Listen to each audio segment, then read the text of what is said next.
Samantala, tiniyak ng palasyo ang patuloy na pakikipag-ugnayan ng Department of Foreign Affairs at Embahada ng Pilipinas sa pamahalaan ng Malaysia para masiguro ang kaligtasan ng mga Pilipino sa naturang bansa. Ayon kay PCO Secretary Sandy Coloma, isa sa mga ginagawa ng Embahada ng Pilipinas ang pakikipagnegosasyon sa Malaysia.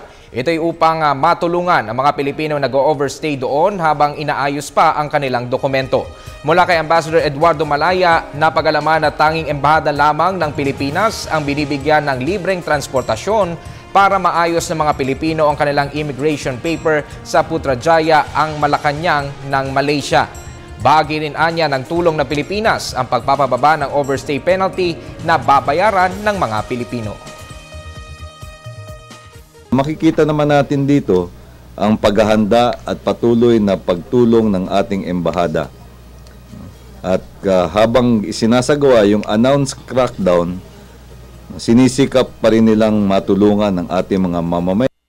Pinagpapayuhan lahat ng mga manggagawang Pilipino doon na maging handa sa lahat ng pagkakataon, dala-dala nila yung kanilang mga dokumento para pag sila ay tinanong ay may papatunayan nila na legal at dokumentado ang kanilang pagtungo sa bansang Malaysia.